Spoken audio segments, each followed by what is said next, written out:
All right, this is Richie Contartesi, and I'm so excited to be back into the game. I've been traveling the last couple weeks, but I'm so excited to be back with you guys today, and I've got something extremely powerful, and it's something that I've experienced over and over again the last few weeks, and it's why I'm so excited to bring it to you. And it's all about happiness. How do we find our happiness? And what I've found is that the definition of happiness is... Welcome to The Richie Show, a personal development mastermind. Richie is an entrepreneur, speaker, author of In Spite of the Odds, and he's addicted to motivating, inspiring, and sharing the valuable information he used to accomplish his dreams so you can accomplish yours. Cool. So most people, and what I've experienced recently over and over again at my speeches, at workshops, and where I'm at is most people don't have challenges in their life. They don't have challenges in their life, and they refuse to create challenges to overcome. But what I've found is that every time I have a lofty goal or a challenge and I accomplish that or I overcome that challenge, it brings awesome amounts of happiness. And so I did some research on this. I was like, I want to find some research. I want to figure out what happiness comes from. What's the definition of happiness? And what I found over and over again, and everybody's a little bit different, is happiness comes from overcoming challenges. And so most people go their whole lives never creating big enough challenges to overcome. And I came across this article. I think it's awesome. And it talks about wealthy people, and one of the things it talks about is rich people are up for the challenge. While average people set low expectations, so they're never disappointed. Psychologists and other mental health experts often advise people to set low expectations for their life to ensure they are not disappointed. But he says, no one would ever strike it rich and live their dreams without huge expectations. And that goes back to affirmations and all that kind of stuff. But what I want to hone in here is setting challenges for yourself. Setting challenges. I recently went skiing for the first time, and man, I am addicted to it at this point. But I went skiing for the first time, and I put these things on, and I was falling, and I was looking, actually, the first time I put them on, literally, before I even started going down the hill, one of them came off, and I couldn't get it back on, and I had to walk back up. It was a disaster. It was a disaster. And throughout the day, I just started challenging myself. I started not caring if I fell. And I did, and I fell a lot. And it wasn't, I wasn't going super fast or anything like that, so I wasn't going to get hurt. But I continued to challenge myself throughout the day. I was like, okay, I'm on the bunny slope. I'm going to try swerving now. I'm going to try swerving. And then I would fall, and then I would get up. And then the next time, I would only fall one time. And then the next time, I wouldn't fall at all. And I just kept trying over and over again different things. And then I started going on bigger hills. And then I started watching what other people did. And I said, you know what? I'm supposed to stay on the bunny slope, but I'm going to challenge myself. You know what? I'm going to go on the bigger hill. So I went on the next biggest hill. And of course, I fell like 2 or 3 times. And then I did it again, and I only fell once. And I just did it again, and I did it again. And then I started going on bigger hills. And throughout the day. And then by the end of the day, I was skiing with the people that I went with who had been doing it for years. Now, I wasn't as good as them, obviously, but I was still able to keep up with them. And that was really exciting to me. And I would have never been able to do that if I didn't challenge myself. If I didn't make it difficult for myself to do that. If I didn't care or have the fear of failure, the fear of falling. And so happiness comes from overcoming challenges. In the beginning of the day, I was like, I'm going to have fun today, whatever. I was going to have fun anyways. But as I started overcoming these challenges, I started having more and more fun. My happiness level started going up and up and up. And it was because I was overcoming challenges. And by the end of the day, I was on the biggest slopes. I wasn't on the black diamonds yet, but I was on the biggest slopes, and I was going down fast, keeping up with everybody. And then I went on my own again a few weeks later, and I did go on the black diamonds, and I went through them, and I didn't fall. And that was my second time. Why? Because I overcome challenges. If I would have just did what they told me to do or did what most people would do, it would take me, weeks and weeks of trying over and over again to even get to the bigger slopes, not let alone the black diamond. And it's about challenging. And it makes you super happy. And that's the biggest thing is where does happiness come from? Where does happiness come from? And I truly, truly believe it comes from overcoming challenges, right? So we can find happiness, quick pieces of happiness, right? Like drugs or alcohol or sex or things that are that make you feel good right away. But after you're done with them, it goes away. So happiness is overcoming significant challenges in your life and seeing yourself moving forward. Because if we're not moving forward, we're dying, right? If we're not living, we're dying. And the feeling of just being able to overcome challenges over and over and over again, it's so exciting. There's a reason why, we don't live in a world, unfortunately, where we're genetically in a position where if we take that magic pill, we're in shape. Or if we take, some genetic thing, surgery, and then we're jacked all of a sudden. It doesn't work that way. And maybe it will in the future, but right now it doesn't work that way. And it's all about grinding and working hard and overcoming challenges. Maybe one day there'll be a day where you'll take this magic pill and you'll immediately be shredded, and maybe it can bring happiness in your life. But still in that time, I still don't think it's going to bring happiness in your life. I truly don't think so. I really don't. I think it will be like a night of drinking or doing drugs.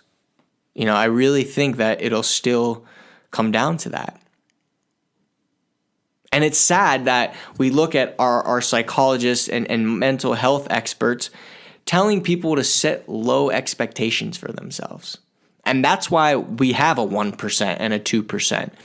We have that because most people refuse to go through pain, refuse to challenge themselves.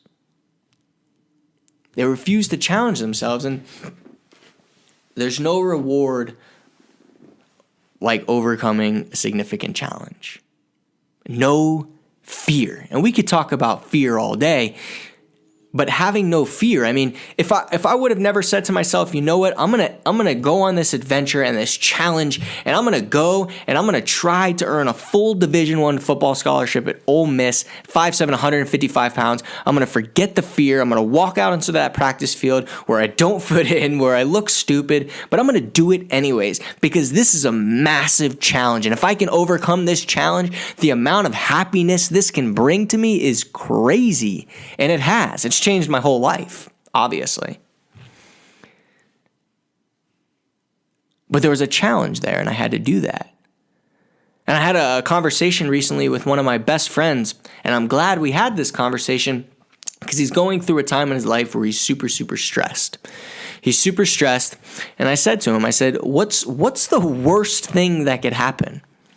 What's the worst thing that could happen? And when we're experiencing challenges and fear, and the fear of failure, the fear of not achieving that challenge, or even the fear of success, what if I overcome that challenge and I don't know how to handle it?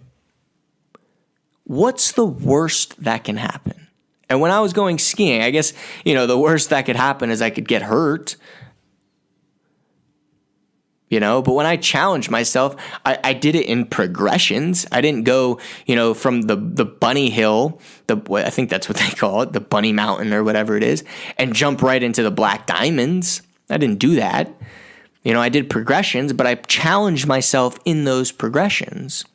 And so when you set goals for yourself and you set challenges and you're consistently challenging yourself, you're growing as a person. Your character as a person, and you're molding into the person that you're becoming, that you're going to become. And there's nothing like being that person that you can say to yourself, you know what, I'm going to go and do that now. Doesn't matter. I can learn a skill. It's like if I can drive a car, I can learn any skill. I'm going to go speak. I'm going to go and do that now. I'm going to be an author. I'm going to go and do that now. I'm going to go skiing. I'm going to go and do that now. I'm going to go horseback riding. I did that recently. I'm going to go and do that now. And I'm just in challenges in business. I'm starting my real estate investing, but I'm going to go and do that now. I'm going to go, you know what? I'm going to take a risk on that deal. I'm going to go and do that now. What's the absolute worst that could happen? But what's the best that can happen? And then we can get into the whole risk and reward extravaganza. We could easily do that. You know, to expedite wealth, to expedite success, you have to take bigger risks. Now, you could take calculated risks, smart risks, but you're going to have to take risks. And that's just the bottom line.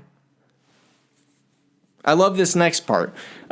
Rich people follow their passion, while average people earn money doing things they don't love. To the average person, it looks like the rich are working all the time.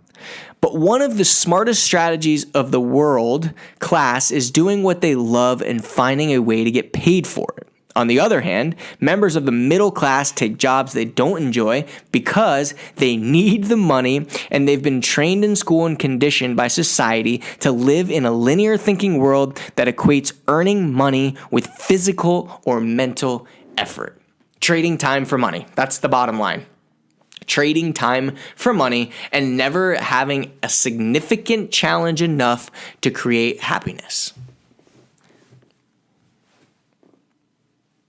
They don't challenge themselves enough to create happiness. And I go through spurts like this where I'm like, oh, wait, hold on a second.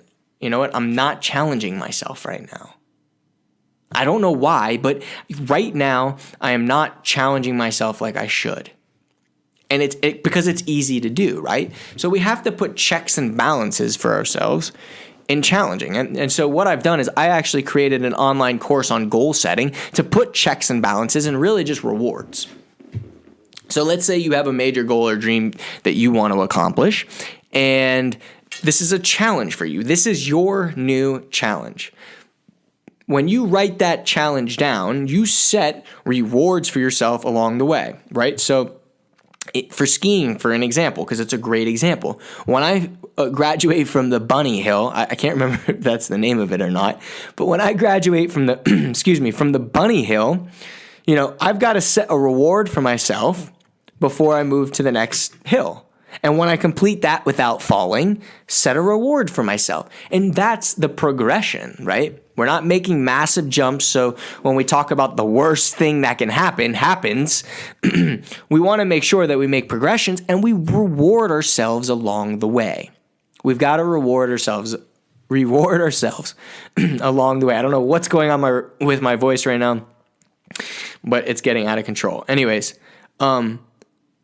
there's a difference between having to trade your time for money. And I love that piece because most people trade time for money. And one of the things that I do with speaking is I'm trading time for money, but it's absolutely hands down what I love to do.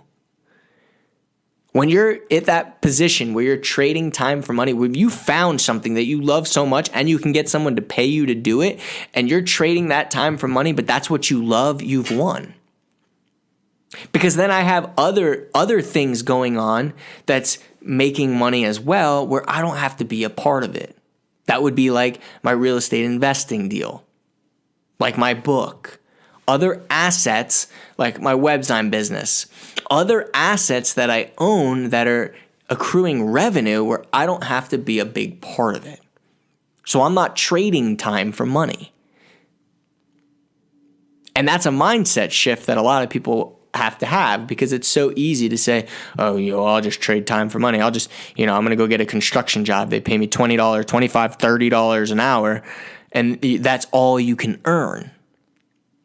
You're not challenging yourself if you're only trading time for money. You're not challenging yourself. The reason that I wanted to create, and I know I've been away. I've 26 days or 23 days I've been gone. 2 days I've been home, so I haven't had a chance to podcast, and it drove me nuts. But I was so excited to jump on this today because what I found and through the research of speaking at a bunch of different places and being at entrepreneurship workshops is that most people don't challenge themselves. They don't challenge themselves enough to create happiness. We're all here for happiness. Financial freedom. People are like, oh, money is the root of all evil. Money. No. Not having money is the root of all evil. If you look at areas that have no money, those are the highest crime rates.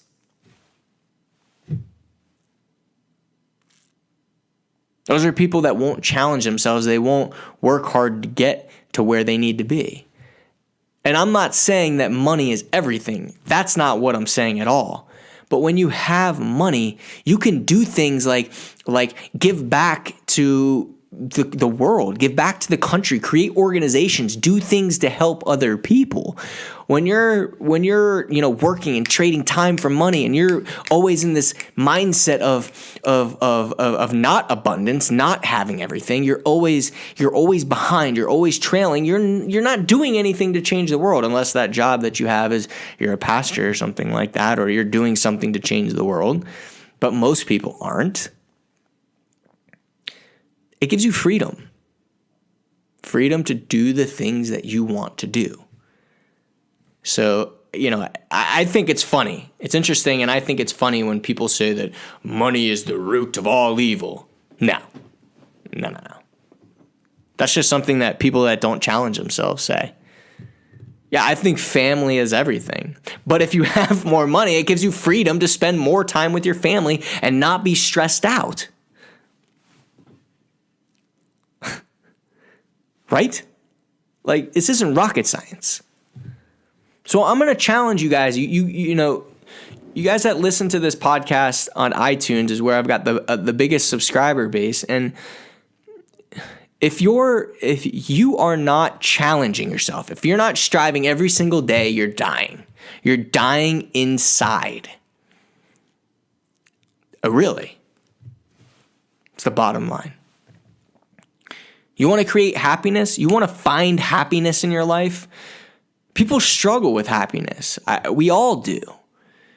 And what I've found is that, and from studying a lot of successful people, is if you look, they have the best marriages. You look at successful people, they have the absolute best marriages. Why? Why do you think that? Because they're happy. They're consistently overcoming challenges. They have money in the bank. So they're not stressed about money.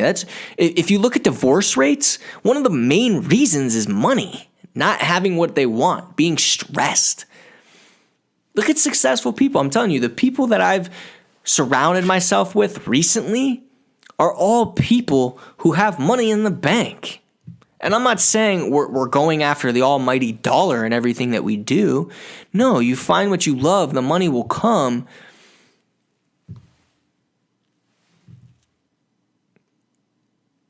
Think about it. Not only are you overcome challenges for happiness, but now you have freedom for happiness.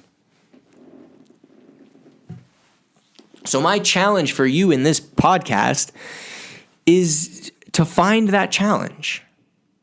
To find that challenge, I'll put a link below to a course that I have on Udemy on writing that challenge down and a process that you can take to overcome that. And if you don't know what that challenge is right now, check out that course. The first couple videos do nothing but help you figure out what that challenge is going to be for you, what that passion is going to be for you.